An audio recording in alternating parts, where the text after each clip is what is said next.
Hey guys, this is Carbon Cosplay here, and today I'm going to be showing you my Mandalorian armour. And here it is. Over here we've got the boots. These are just some cheap snow boots I bought from my local Big W. I think it's sort of like the Australian version of Walmart. Here's the helmet. Now this is the piece that took the longest to make. Now it was built from the Wizard of Flight templates, which you can get on the dented helmet for free. They're a very easy download. You don't need any additional programs to print them off. They are 1:1 scale with the original movie Boba Fett helmet. Now this was made out of cardboard, and the dome was smoothed out with wood filler. And the finish, as you can see, is quite nice. Even though it was painted with brushes, it still came out good with a bit of weathering. Now the visor is just a work safety visor that came tinted. If you can only get clear work safety visors, you can buy special spray paints that will tint them, but this came pre-tinted, so I just cut it out with a pair of scissors and it glued in place just fine with hot glue. Now here we have the gun. Now this was just a piece of plywood that was cut out into the silhouette of a gun, and then it had various pieces of computer hard drives glued to it. So as you can see here, this is just the metal casing of a hard drive. And we have the circuit board over there, cap of a spray paint can, and up here these are just some metal tubes that I had laying around that I used for the barrels.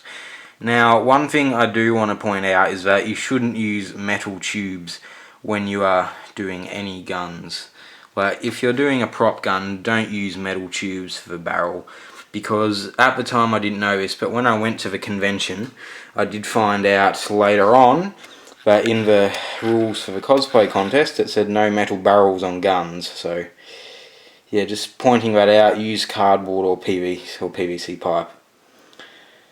Here we have the belt. Now this is the fire plate. It's just a piece of foam that was sealed with one layer of PVA glue, painted gold and then misted with black spray paint. It came out pretty good, and well, I don't know what to say, it's just there because I needed leg armour. And I wanted to keep mobility, so I just put one fire plate on. There are no shin plates, no knee plates, it's just that one fire plate for the legs. Here we have the belt. Now this is just a belt from the dollar store, nothing special about it. It's got some bits of black vinyl glued to it. Now vinyl is essentially just fake leather. I'm not sure how much it is, because I just had this laying around. Now this lightsaber right here is not actually a weapon for the costume. This is actually a trophy.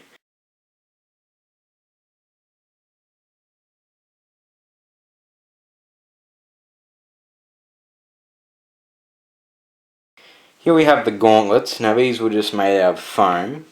How I made these is I just had a rectangle of foam here that was wrapped around, then another rectangle of foam or some other shape that they were just wrapped around, glued in place here, and then these foam bands were wrapped around them with little, I can't remember what these things are called, but they were glued on the end to make it look like it's buttoned up or something. The armour has a very medieval style to it in terms of its design, so yeah. And for the gloves I just have a pair of fabric and rubber work gloves that just have the fingers cut off. These are extremely good if you need to use your phone at some point during the convention. Now moving on to the main piece of this. Here we have the armour. Now as you can see it looks amazing. Now the thing was constructed out of foam, and the size of it eliminates the need for a flak vest like with most Mandalorian armour.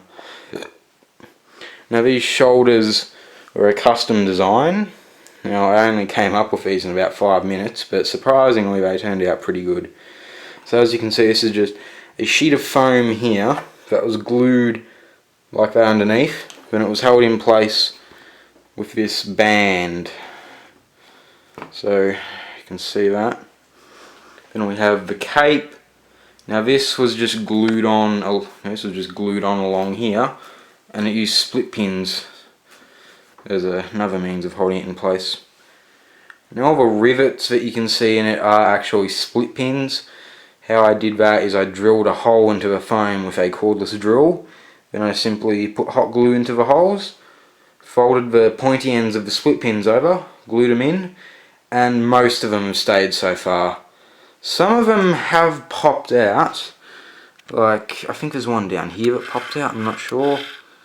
No, it's not down there. Ah, there we go, you can see there one has popped out. And also I think over here, yeah, you can see, I don't know if I can focus that, you can see one there that's popped out. But apart from that, the armour did come out very good. Now, if you are interested in building your own suit of Mandalorian armour, I highly advise that you do it. This is one of the simplest armour costumes that you can build, because there is an endless level of customization that can be applied to it. Now, if you are interested in building a suit of Mandalorian armour, I highly advise that you check out the Mandalorian Mercs website and thedentedhelmet.com. There are tons of great articles on how to build armour like this. However, this is my own custom design, so I can guarantee that there isn't another set of Mandalorian armour in the world that looks like this. Although I have seen that colour scheme used on one other helmet before. However, this armour is made of foam, so wait a second, forgot to explain. There is a cosplay group, that is a worldwide cosplay group called the Mandalorian Mercs. And what they do is they all dress up as Mandalorians, like this. However, if I were to apply to join that cosplay club with this suit, I would be denied, as this suit is made out of EVO foam. And EVO foam is on their banned materials list. So, yeah, if you're looking to join Mandalorian Mercs and you're going to build a suit out of foam, I would highly advise that you find a different material. Now, there is a material that they use called Sintra that, if I can get hold of, I might try and remake this armour in. But anyway, enough of me blabbering on about worldwide cosplay clubs that barely anyone knows about. Let's get this thing on. I'm sorry if you cannot hear me, but as you can see, I have the armour on and it does look quite impressive when fully assembled. Now, one big problem with this armour that I wish I would have addressed is that the helmet fogs up when you talk. Now, as I'm speaking right now, I cannot see anything from just talking like that for a few seconds. Now, if you are going to make this helmet, I recommend you drill some ventilation holes in it, or else you won't be able to see.